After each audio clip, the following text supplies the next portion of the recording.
आदमी अन्या के कमरे में चुपचाप एंटर करता है। वो शांत सा अन्या के बेड के पास चल कर जाता है और वहां जाकर खड़ा हो जाता है। अन्या का मुरझाया हुआ चेहरा देख उसका का दिल मानो अंदर से टूट रहा था। अन्या चेहरे पर ऑक्सीजन मास्क लगा हुआ था, साथ ही हाथों में ड्रिप के साथ दो और माथे, हाथों और उंगलियों पर पट्टी बंधी थी। वो आदमी शांत सा बस अन्या के चेहरे को देख रहा था। ये और कोई नहीं, रुद्र था। उसने लाख अपने दिल से भागवत करनी चाहिए, लेकिन अंत में वो हार गया। उसका दिल कब से अन्या को देखने के लिए बेकरार था। अपने जज्बातों से लड़ते लड़ते अब शायद रुद्र थक चुका था। वो धीरे से अन्या के पास बैठ काफी जेंटली उसका हाथ अपने हाथों में लेता है। रुद्र अन्या के हाथ को प्यार से अपने गालों से छूता हुआ अपनी आंखें बंद कर लेता है और देखते ही देखते उसका दिल भर आता है। रुद्र को पता भी नहीं चलता 25 सालों में आंसुओं ने इजाजत नहीं दी रुद्र को अपना दर्द बयान करने की, पर आज सिर्फ अन्या के लिए अपने जज्बात जाहिर करने के लिए बाहर आ गए। रुद्र अब भी खामोश सा बस अन्या को ही देख रहा था। वो जनता था उसकी वजह से आज अन्या इस हाल में है। उसने ही उसे इतना तोड़ दिया कि अन्या अपनी जिंदगी से लड़ना नहीं चाहती, लेकिन रुद्र ने वो सारे कड़वे शब्द भले ही अन्या को कहे पर चोट खुद के दिल को देने के लिए, ताकि जो दिल अब अन्या के आने से कहीं न कहीं धड़कने लगा है वो वापस से पत्थर बन जाए। वो नहीं चाहता था कि उसके जिंदगी में अब कोई भी शामिल हो, लेकिन न चाहते हुए भी अन्या हो चुकी थी। उसके होने न होने से अब रुद्र को फर्क पड़ता था। उसकी खुशबू अपने कमरे में होने से अब रुद्र को सुकून की नींद आती थी।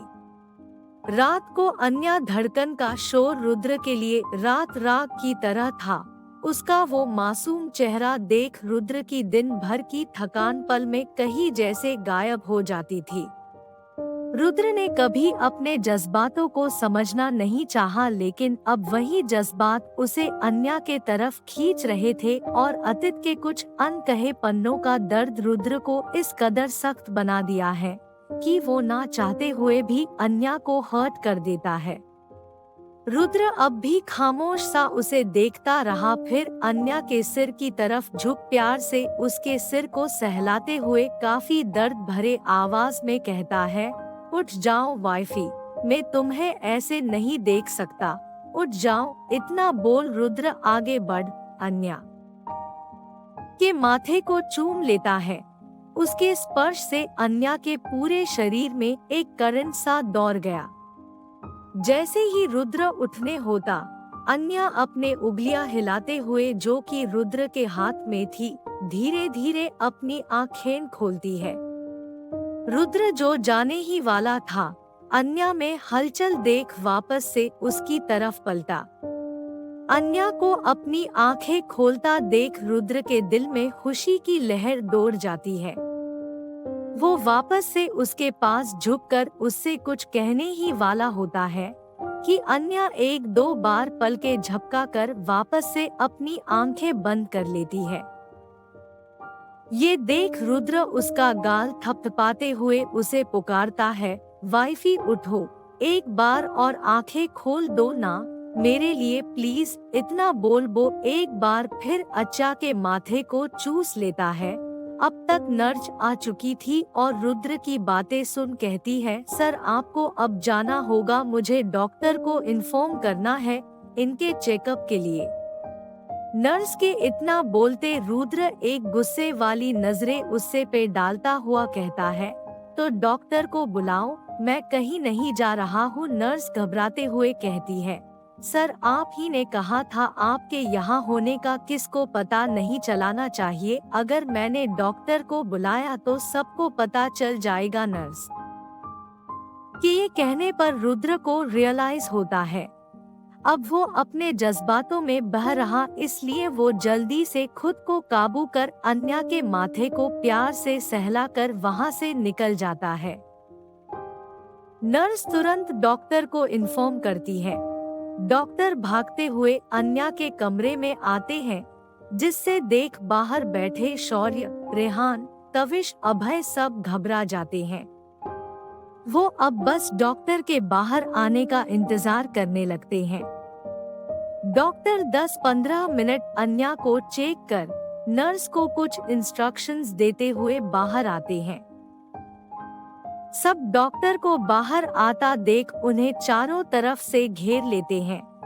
डॉक्टर मुस्कुराते हुए कहते हैं, don't worry, she is absolutely fine, लेकिन फीवर के वेलनेस के कारण फिलहाल कमजोरी रहेगी, इसलिए दवा देकर उन्हें सुला दिया।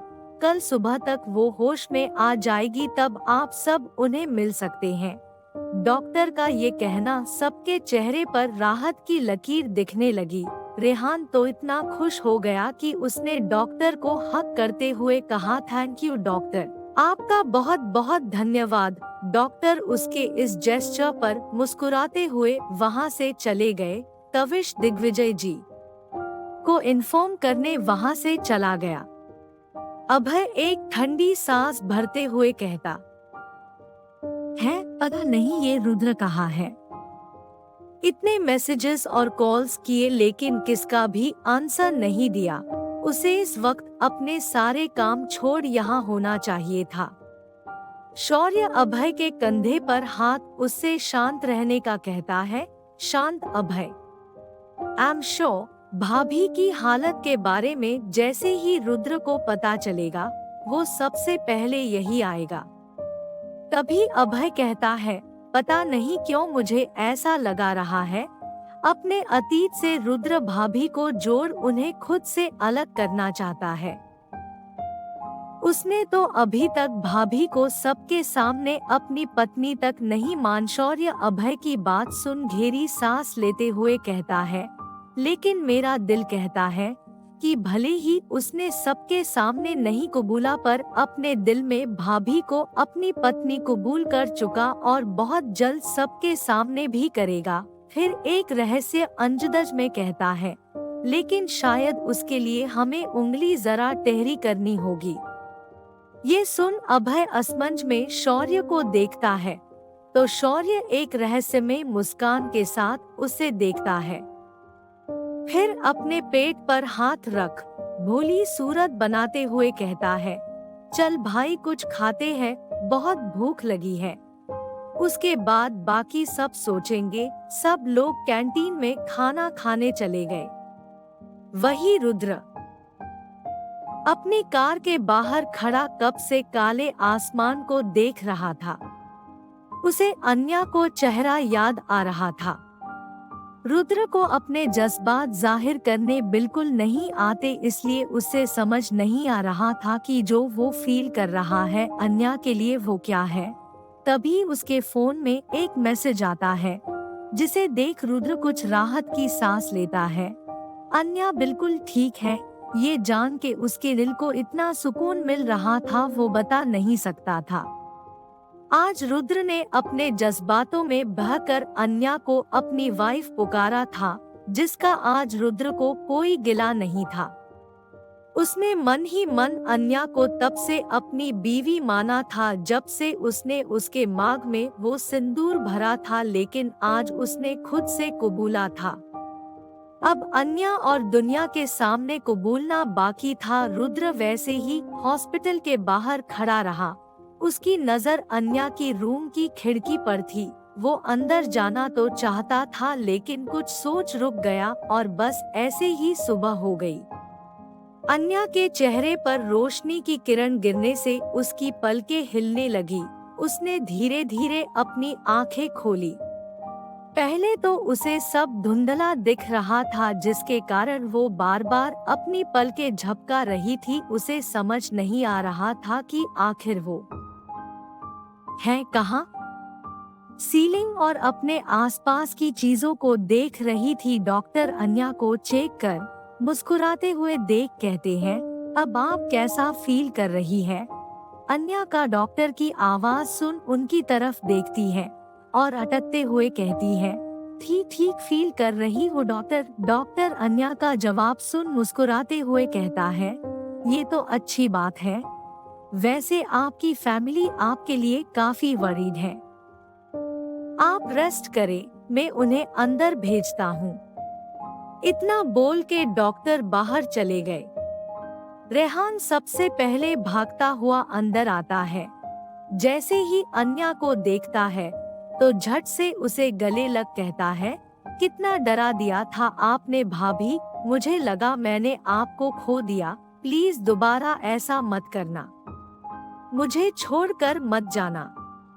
अन्या रेहान को खुद के लिए इतना इमोशन देख उसके सिर पर प्यार से हाथ फेरते हुए उसे शांत करने के लिए कहती है, रेहान मैं बिल्कुल ठीक हूँ, तुम बेकार में डर गए थे।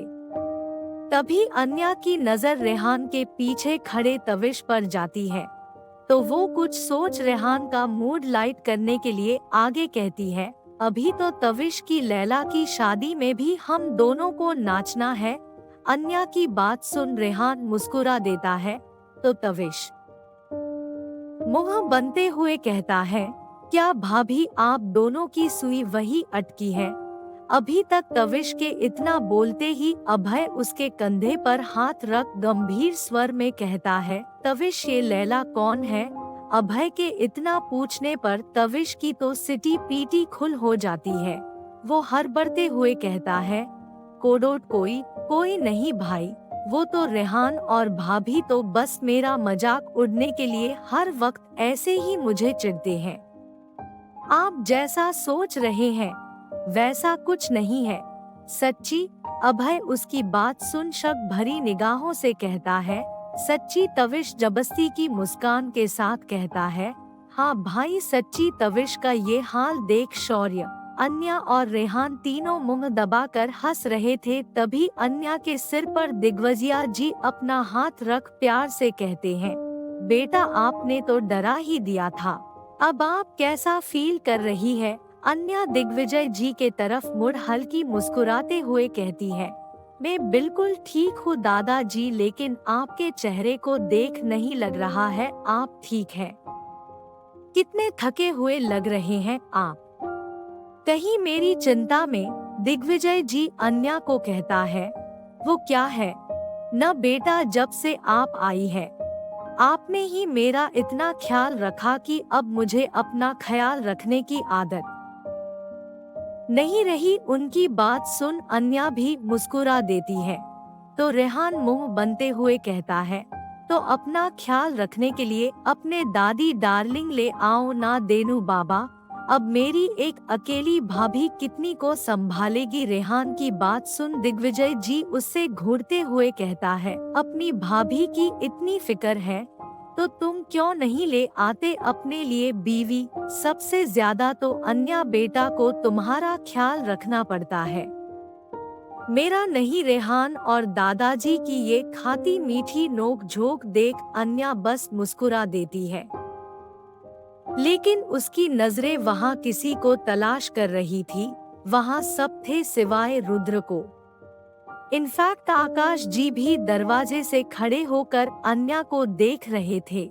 उनके आंखों में भी अन्या के लिए फिक्र साफ दिख रही थी। अन्या जो कब से पूरे कमरे में रुद्र को न पाकर काफी महसूस हो गई थी, उसे कल रात की कुछ धुंधली बातें याद आ रही थी। जब वो बेहोश थी तब उसे ऐसा लग रहा था कि रुद्र उसके पास है, उससे उठने के लिए बोल रहा है, उसे वाइफी कहकर पुकारा और अन्या के माथे को छुआ। अन्या ने जब कल अपनी आंखें खोली तो उसे रुद्र की धुंधली सी परछाई ही दिखी, जिससे उसे ये समझ नहीं आ रहा था कि जो उसने महसूस किया, दिखा, सुना वो सच था या उसका कोई सपना। लेकिन अब रुद्र को अपने पास न देख अन्या वो हकीकत सपना लगने लगा। अन्या की नजरें रुद्र को तलाश कर रही थी। ये बात दिग्विजय जी से चुप नहीं पाई। सब अन्या से मिलकर वहां से चले गए। अभय और रेहान हॉस्पिटल में रुके थे। दिग्विजय जी को पता चल चुका था कि रुद्र कल रात ही घर आ गया था, लेकिन वो अन्या से मिलने नहीं गया। ये बात दिग्विजय जी को जानकर काफी गुस्सा आ रहा था रुद्र पर। हेलो दोस्तों, अगर आप नए हो तो हमारे चैनल को सब्सक्राइब जरूर कर ले और बेल आइकन को जरूर दबा दे ताकि नए वीडियो आप तक पहुंच सके। धन्यवाद।